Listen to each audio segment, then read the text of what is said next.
What's good, y'all? It's Dario Simms, the new age CEO, the oldest baby, back for another video. Today I got for y'all how to be a hit maker in 2023. This is based off the book Hit Makers, The Science of Popularity in an Age of Distraction by Dario Simms, a book I highly recommend. Don't forget to stay until the end for my most game-changing tip that it is surely to change the way your product or brand behaves in 2023. Let's get into it. All right, hope y'all having an amazing day as always. Sending lots of love and prayers because we all need it as always. So what I want to start with is going over 4 premises that I wanted to dive into for this video. All right, number 1 is, what is the secret to making things people like? That is a question that has plagued everyone in the world for so long, and we're gonna address it today.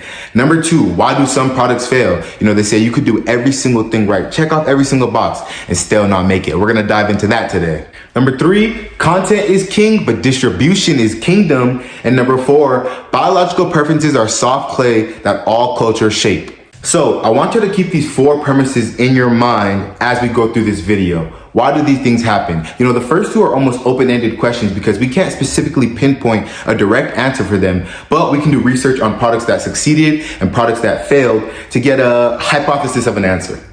Number 1 is the importance of exposure. You know, sometimes they'll say exposure beats out talent, because if you're super talented at something but nobody knows you can do it, what good is that? So the exposure on your brand or product has to be huge in 2023. If you want to grow a successful brand or product, you have to be spending most of your time and money allocated into how can I grow this? How can I expose this to people? Once people know it exists, then they can decide if they like it or not. What is the best channel for your product or brand to survive and succeed? You really have to do app research and community research to find out who are on these different apps. You know, these apps have different age ranges that dominate the app. So you have to figure out who your product serves, who your brand serves, what does it do, and figure out where your community is at. Once you do that, you can do algorithm research and figure out what's your best time to post. Now you're figuring out how to get some exposure. All right, so number 2 is the power of repetition. You know, I always say, forget practice makes perfect. I say practice puts it in the pockets because, you know, if you put your 10,000 hours into something, it will reinvest itself into you. That goes for anything, you know. It's a beautiful process of being able to do something,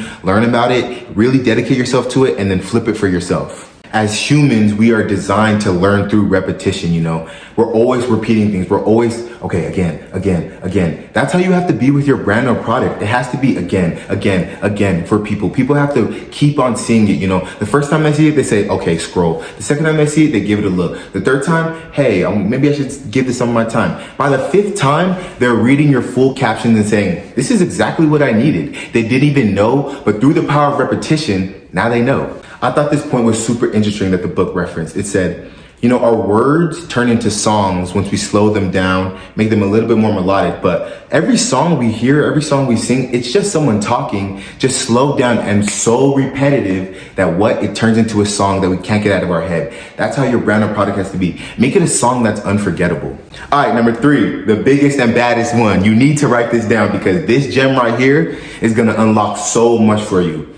The book references this principle known as the Maya principle. I was shocked when I heard it. What does Maya stand for? Most advanced yet acceptable. The idea of being most advanced yet acceptable is taking something new and putting it into an old way of life so that it feels like it seamlessly transitions into the buyer's hands, into the buyer's lifestyle. You know, that's really what you want to do with any brand or product. The best brands or product feel like, wow, when did I even add this into my arsenal? But this is the best tool in my arsenal, you know. You want people to feel like they're not changing their life at all when they pick up your brand or product. That's how you turn it into a slam dunk.